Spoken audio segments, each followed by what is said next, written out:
The severed head rolled across Atlanta Hope's kitchen floor, its lifeless eyes staring directly at her as blood pooled around her bare feet. She couldn't scream. She couldn't move. She could only watch as the mouth opened and whispered her name, Atlanta. "You're next." Then she blinked, and it was gone, replaced by her orange tabby cat, Mr. Whiskers, innocently batting at a dropped apple. Atlanta gripped the counter, her knuckles white against the granite surface. The hallucinations were getting worse.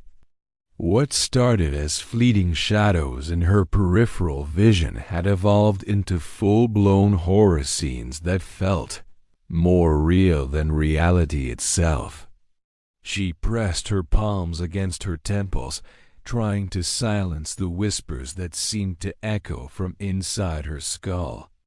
"Not again," she whispered, her voice trembling in the empty apartment. The clock on the microwave read 3:17 a.m., and she realized she'd been standing in her kitchen for over an hour, lost in another episode. Atlanta Hope wasn't supposed to see these things. As a criminal psychology professor at Northwestern University, she understood the clinical explanations for visual hallucinations, stress, sleep deprivation, trauma response.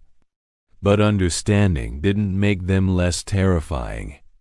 What haunted her most wasn't the visions themselves, but how detailed they were. How specific. How they always seemed to show her things that felt like memories rather than mere hallucinations. The first time it happened was 6 months ago, right after she'd started consulting with the Chicago Police Department on their most challenging cases. Detective Marcus Rivera had brought her a file on a serial killer they'd dedubbed the Collector, a predator who kept trophies from his victims and left cryptic messages at crime scenes. Atlanta had always prided herself on her ability to get inside killers' minds, to understand their psychology without losing herself in the process. But something about this case was different.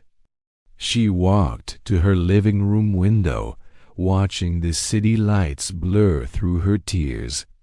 Chicago sprawled before her like a circuit board, each light representing a life, a story, a potential victim. Somewhere out there, the Collector was planning his next move, and somehow, Atlanta's broken mind seemed to be picking up his signal. The visions had started simple flashes of dark rooms, the sound of muffled screaming, the metallic taste of fear. But they'd grown more complex, more narrative. She'd see entire scenes play out, a woman with auburn hair tied to a chair, tears streaming down her face as she begged for her life. A basement workshop filled with grotesque trophies. Always hands carefully arranging personal items like they were precious artifacts. Atlanta had tried everything to make them stop. Therapy, meditation, medication. She'd even taken a leave of absence from her consulting work, hoping that distance from the case would quiet her mind. Instead, the visions had intensified. It was as if stepping away from the investigation had removed a filter, allowing the images to flow freely through her consciousness. What terrified her most was their accuracy. 3 weeks ago, she'd had a vision of a young woman's driver's license, Sarah Michelle Torres, age 24, with an address on the South Side. The details were so vivid, she could read the license number, see the small scar above Sarah's left eyebrow, notice the way she'd tried to smile despite obvious nervousness about the photo. 2 days later, Sarah Torres was found murdered, her body arranged exactly as Atlanta had seen in her vision. She hadn't told anyone about that vision. How could she? Even with her background in psychology, it sounded insane. Psychic visions weren't real, weren't scientifically possible. But the alternative, that her subconscious was somehow processing case details and creating elaborate fantasies, seemed equally impossible given the specific information she couldn't have known. Atlanta returned to the kitchen and made herself a cup of chamomile tea, her hand shaking as she poured the hot water. She needed to face facts. Either she was having a complete psychological breakdown, or something impossible was happening to her. Neither option offered much comfort. Her phone buzzed on the counter. Detective Rivera. At 3:30 in the morning, this couldn't be good news. Atlanta, I know it's late, but we need you. There's been another one. I told you, Marcus, I'm not consulting anymore. I can't. This one's different. He left something. A note specifically asking for you. The words hit her like ice water. What do you mean, asking for me? The note says, tell the woman who sees to come find me. She knows who I am. Atlanta, how could he know about you? We've kept your involvement completely confidential.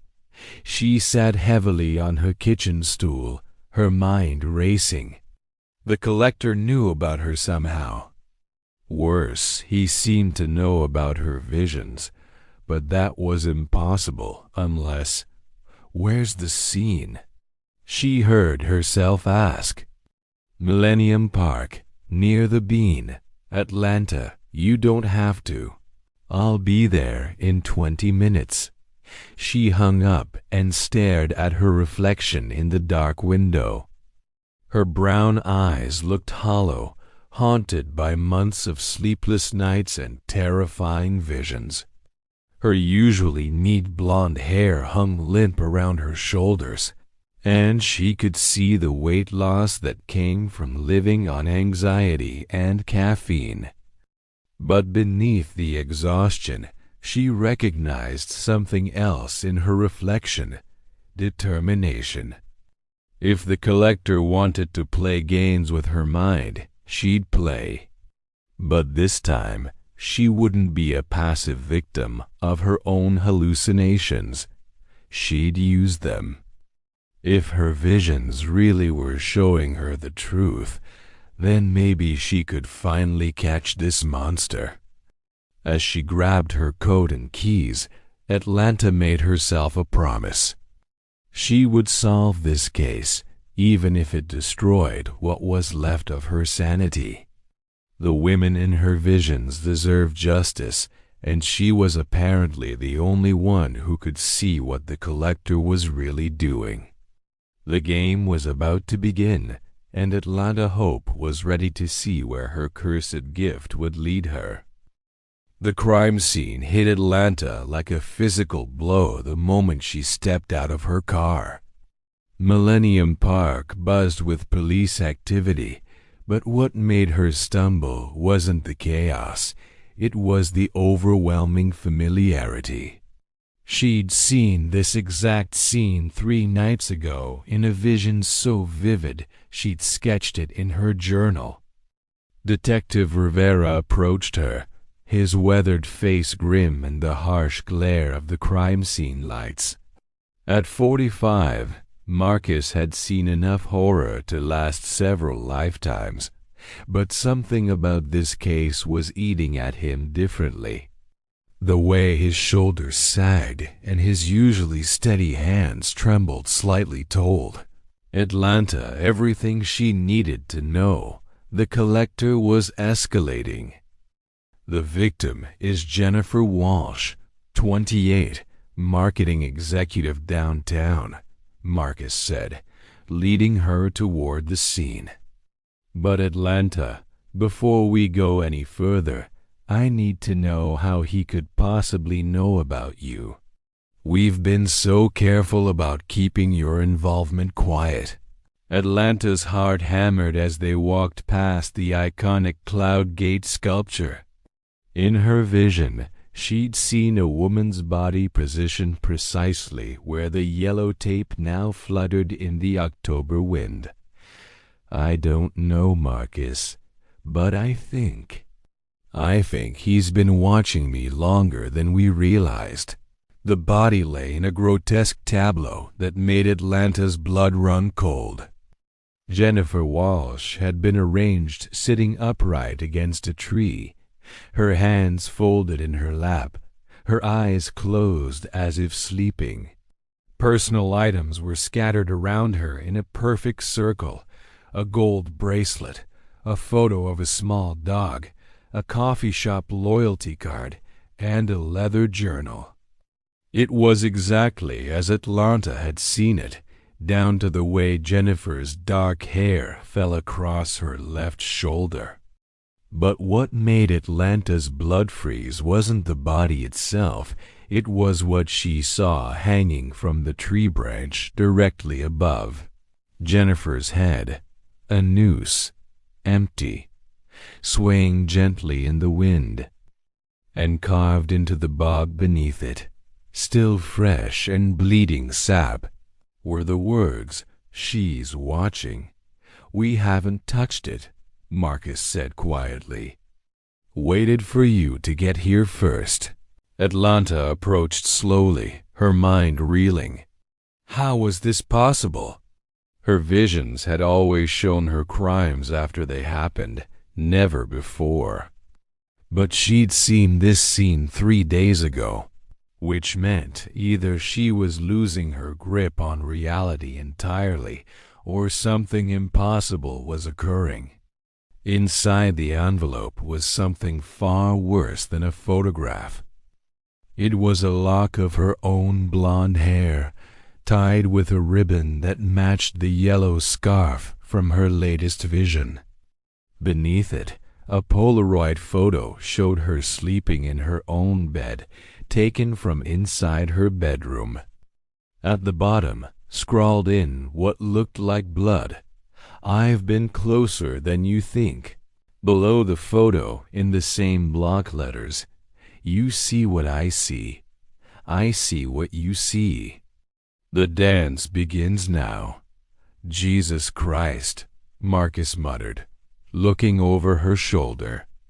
"This son of a bitch has been stalking you. We need to get you into protective custody immediately." But Atlanta barely heard him.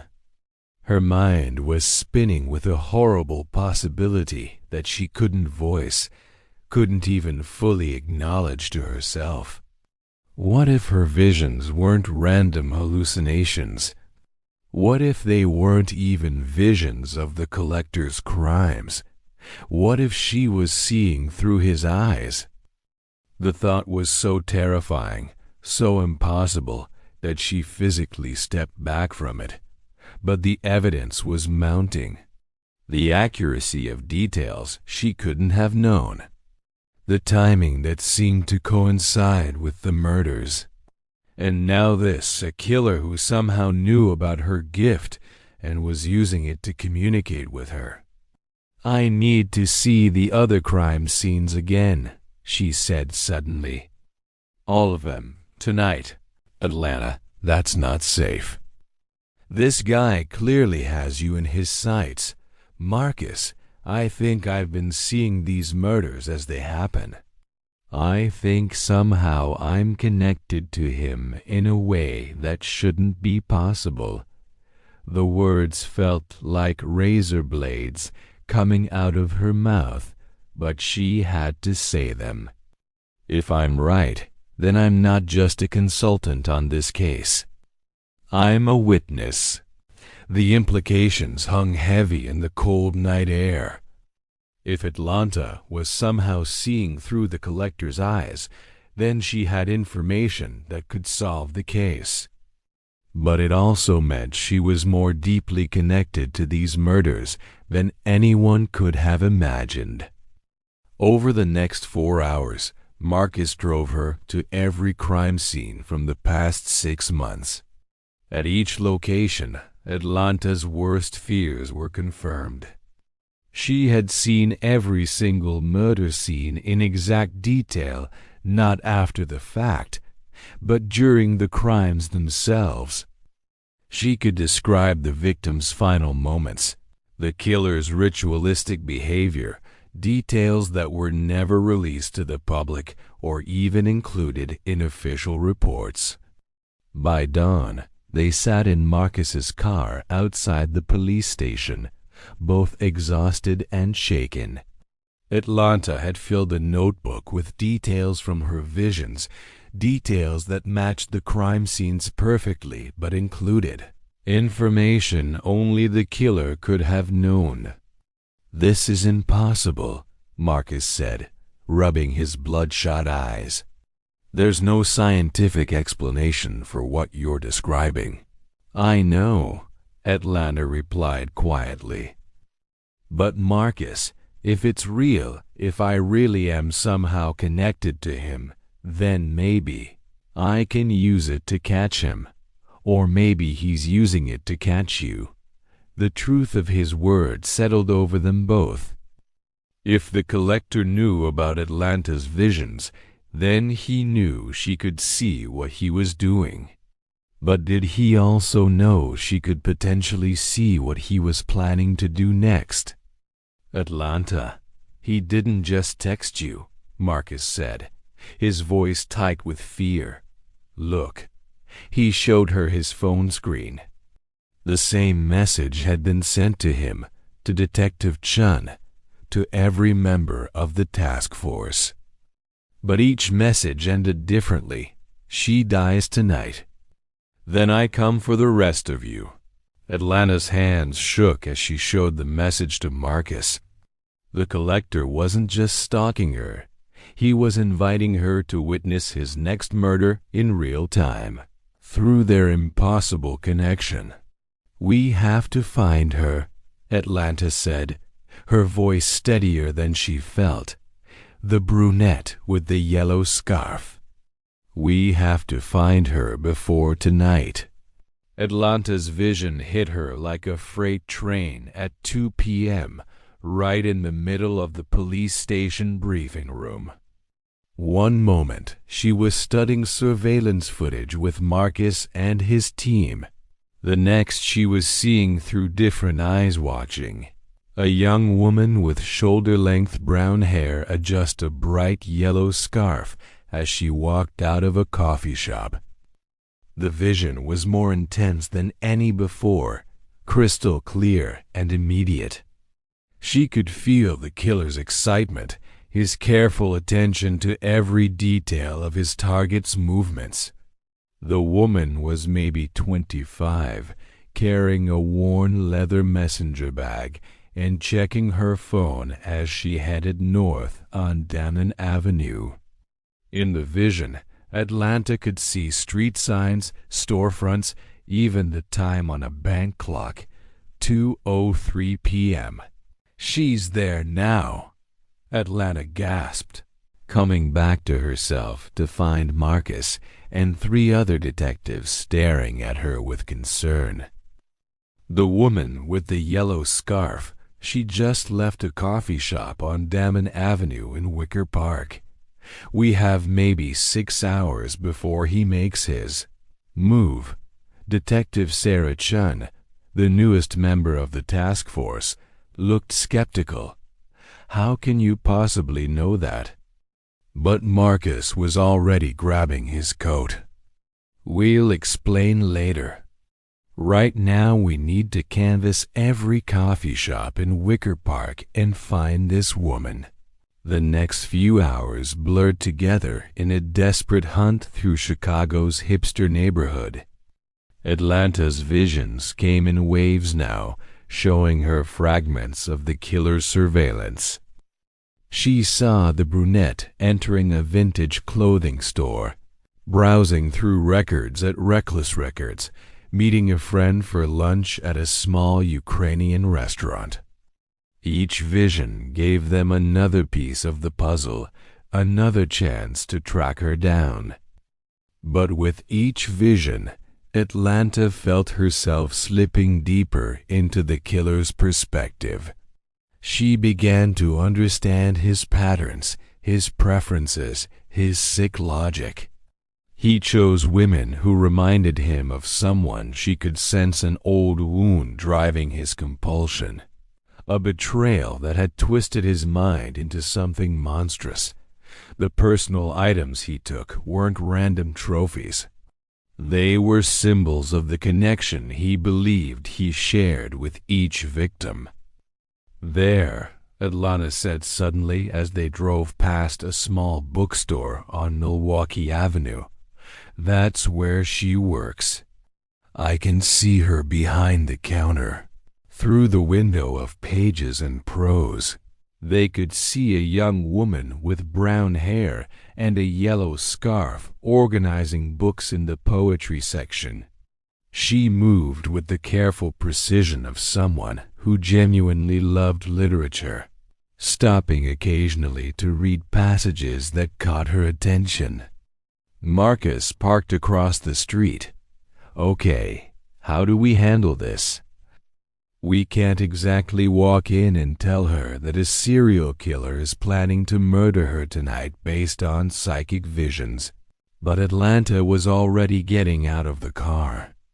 Something in her latest vision had changed. She'd felt the killer's timeline accelerating.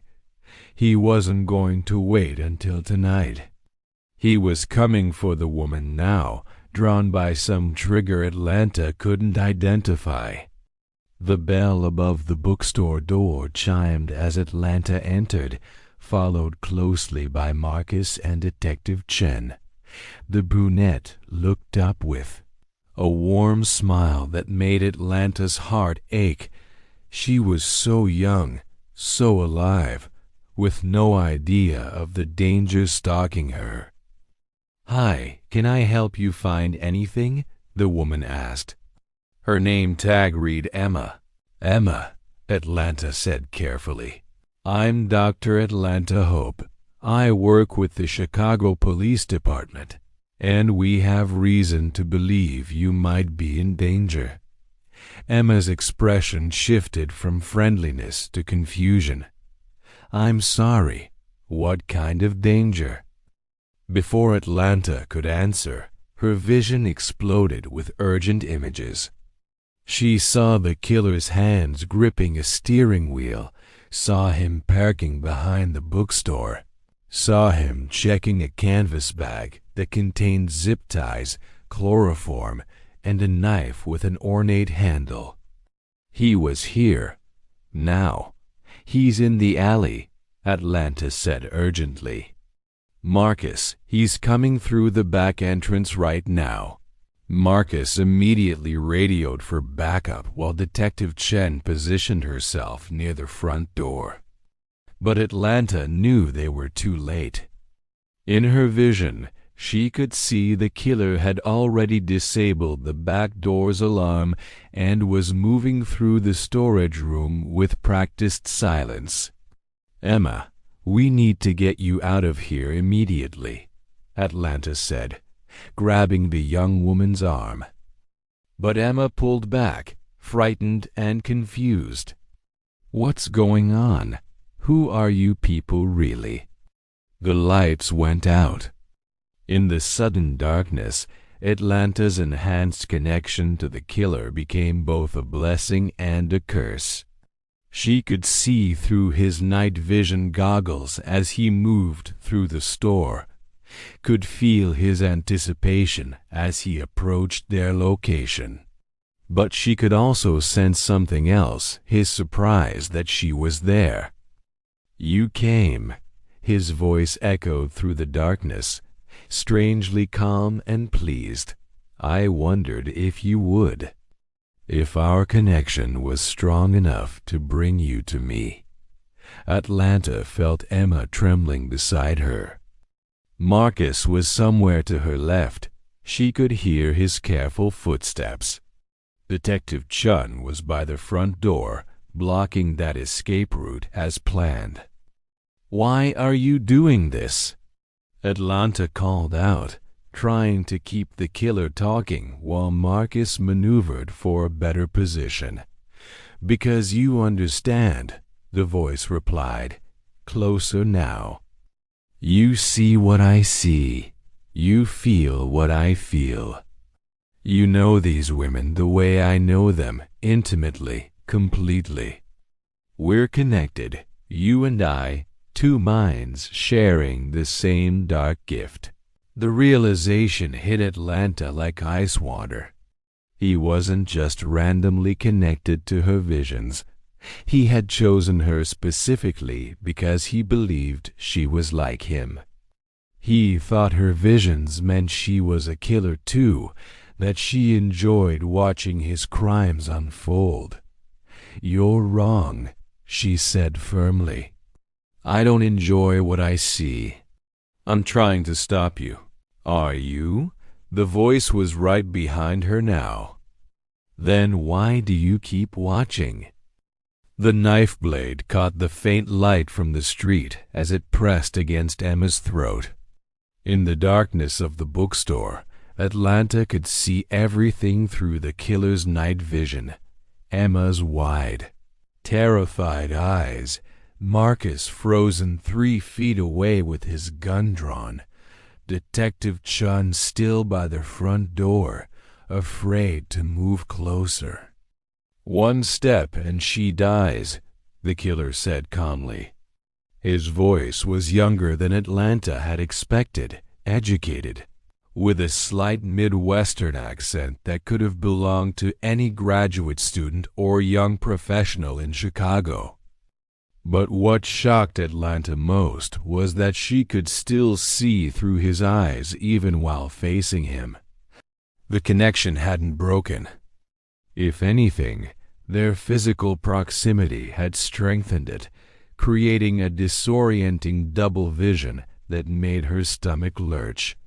"Let her go," Marcus said steadily. "Your fight is with Dr. Hope, not with Emma." "Oh, but that's where you're wrong, Detective," the killer replied. "Emma is perfect. She has that same wounded quality as the others, that vulnerability that calls to damaged souls like us." He pressed the knife slightly deeper, causing Emma to whimper. "Tell them, Dr. Hope. Tell them how you felt when you watched Jennifer Walsh die. The excitement. The connection." "I felt sick," Atlanta said truthfully. "I felt horrified. Liar." The word was sharp, angry. "I felt you there with me. I felt your fascination."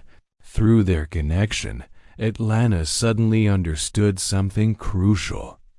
The killer wasn't just psychotic, he was desperately lonely.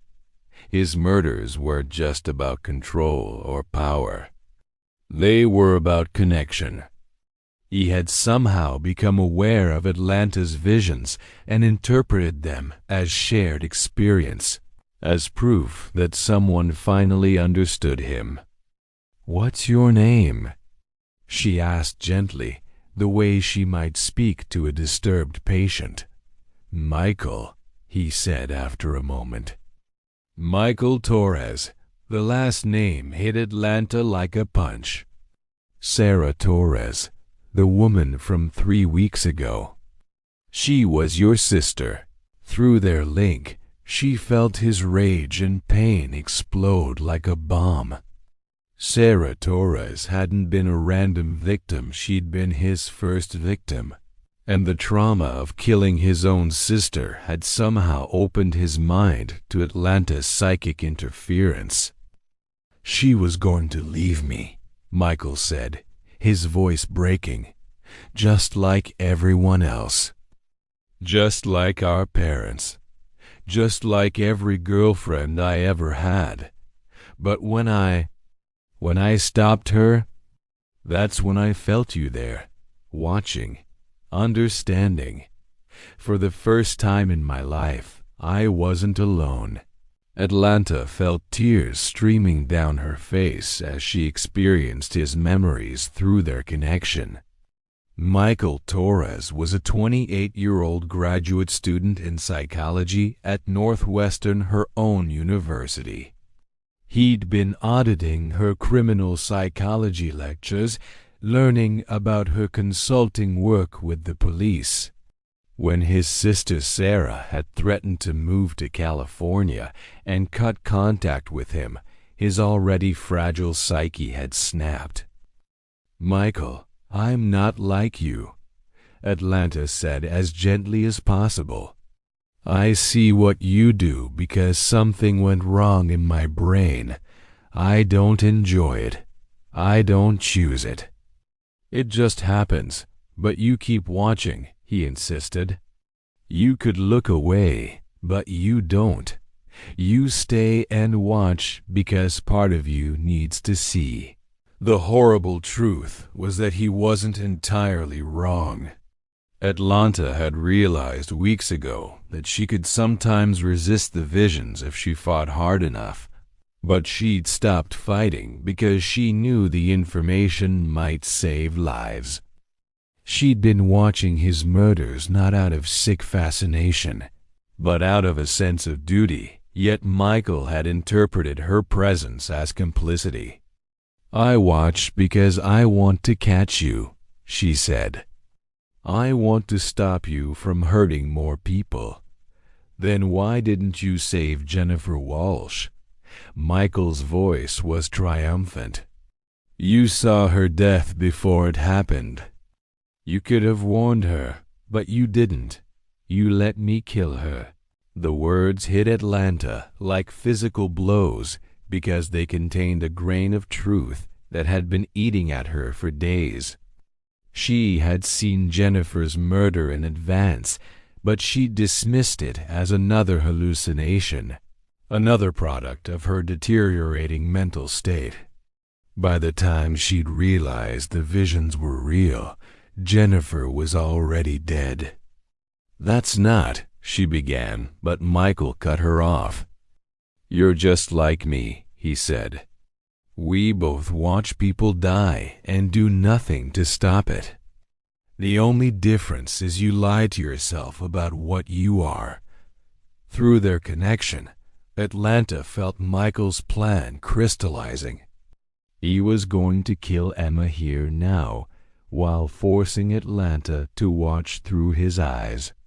He wanted to prove that she would stand by and let it happen, that she was as monstrous as he was. But Atlanta also felt something else through their link: his genuine affection for her, his desperate need for connection. Michael Torres wasn't just a killer. He was a broken man who had convinced himself that Atlanta was the only person who understood him. "Michael," she said softly, "if you really believe we're connected, then trust me. Let Emma go. Let me help you." For a moment, she felt his resolve waver. Through their link, she pushed feelings of compassion and understanding, trying to reach the wounded child inside the killer. She could sense his longing to be saved, his exhaustion from carrying so much pain alone. But then Emma made a small sound of terror, and Michael's grip tightened on the knife. "Help me?" He laughed bitterly. "The only way you can help me is by admitting what you are. Say it, Dr. Hope. Say you're a killer just like me, and I'll let her live." Atlanta looked into Emma's terrified eyes and realized she was at a crossroads. She could lie, tell Michael what he wanted to hear, and possibly save Emma's life. But she could also feel through their connection that his madness was escalating. Even if she gave him what he wanted now, he would kill again. And again. "I'm not a killer, Michael," she said firmly. And neither are you. You're a victim of your own pain, and it's not too late to. The knife moved. The knife sliced through the air, but not toward Emma's throat. In a moment of desperate clarity, Michael Torres turned the blade toward his own chest, his face contorting with anguish as their psychic connection allowed Atlanta to feel every ounce of his pain and self-hatred. "No!" Atlanta lunged forward, her hands closing over his, just as the knife's tip pressed against his shirt. Through their link, she felt his surprise at her intervention, his confusion that she would try to save him after everything he'd done. Marcus tackled Michael from behind, sending all three of them crashing into a display of bestsellers. Emma scrambled away, sobbing as Detective Chun pulled her to safety. In the chaos of books and bodies, Atlanta maintained her grip on Michael's wrists, their psychic connection intensifying with physical contact. She was drowning in his memories, now seeing his childhood through his eyes, feeling the abandonment that had shaped him, understanding the moment his love for his sister Sarah had twisted into something possessive and deadly. But she also felt something else, his genuine shock that she had tried to save his life. "Why?" he whispered as Marcus cuffed him, his eyes locked on Atlanta's. "Why would you stop me?" "I'm a monster." "Because you're not," Atlanta said, surprising herself with the certainty in her voice. "You're sick, Michael. You're broken and in pain, but you're not a monster." Monsters don't feel remorse. Through their fading connection, she felt the exact moment his psychological walls crumbled. 28 years of suppressed trauma came pouring out, the death of his parents in a car accident when he was 16.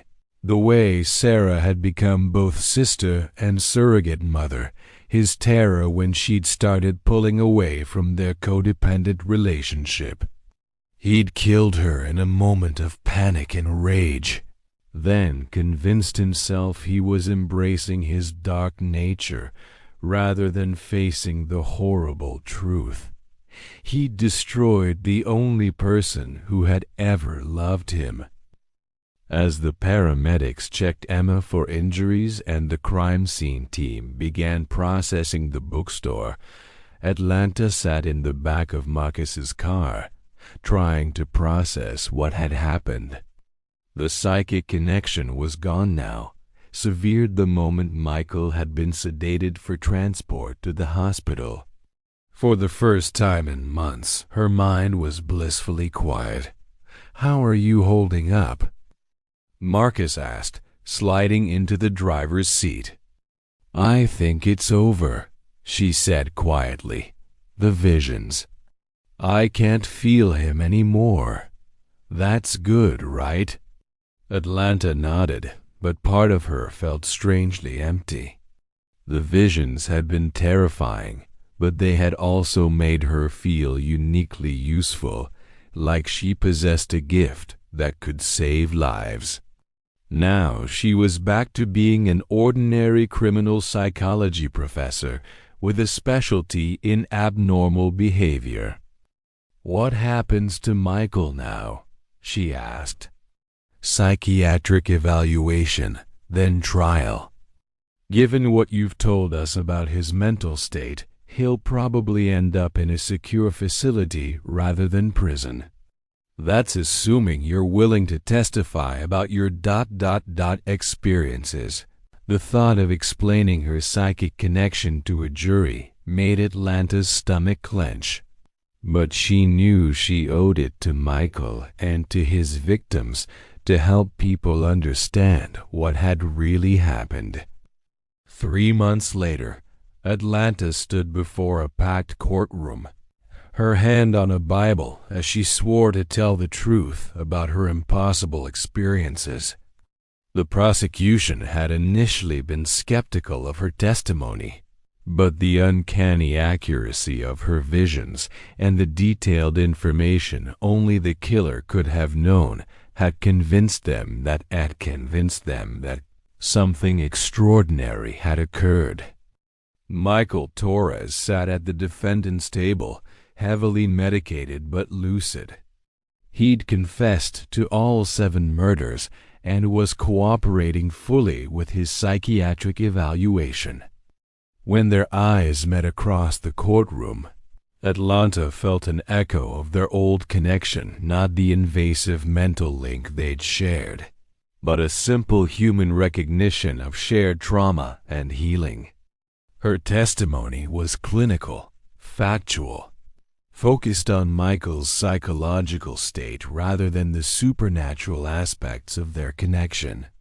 She described his profound abandonment issues, his inability to process grief, the way his sister's planned departure had triggered a complete psychological break. She spoke about his desperate need for connection and how he'd misinterpreted her involuntary visions as willing participation in his crimes. The jury deliberated for less than 2 hours. Michael Torres was found not guilty by reason of insanity and committed to a maximum security psychiatric facility for treatment. After the trial, Atlanta returned to teaching full-time at Northwestern. She published a paper on her experiences, carefully framed as a case study in shared delusion and trauma response, that became one of the most cited works in criminal psychology. She never claimed the psychic connection had been real, but she didn't deny it either. Some mysteries, she'd learned, were too complex for simple explanations. Emma, the bookstore employee who'd nearly become Michael's final victim, sent Atlanta a card 6 months later. She'd moved to Portland and opened her own small bookshop specializing in psychology and true crime. "Thank you for showing me that broken people can still choose to heal," she wrote. But it was Michael's letter that moved Atlanta most. Written from his hospital room in careful, medicated handwriting, Dr. Hope. "I know you probably don't want to hear from me, but I needed you to know that I'm getting better. The doctors say I may never be ready for release, and I understand that. But for the first time since Sarah died, I don't want to hurt anyone. I don't want to hurt myself. Thank you for seeing the person I could become instead of just the monster I was. I'll spend the rest of my life trying to be worthy of that vision." Atlanta kept the letter in her desk drawer, a reminder that even in the darkest corners of the human mind, redemption was possible. She never experienced visions again, but she didn't need them. She'd learned that the real gift wasn't seeing through a killer's eyes. It was choosing to see the cure, humanity that remained even in the most broken souls. Sometimes the most important connections weren't psychic at all. They were simply one damaged person choosing to reach out to another and say, "You're not alone." Subscribe now for more spine-chilling psychological thrillers that will haunt your dreams. Comment below. What would you do if you could see through a killer's eyes?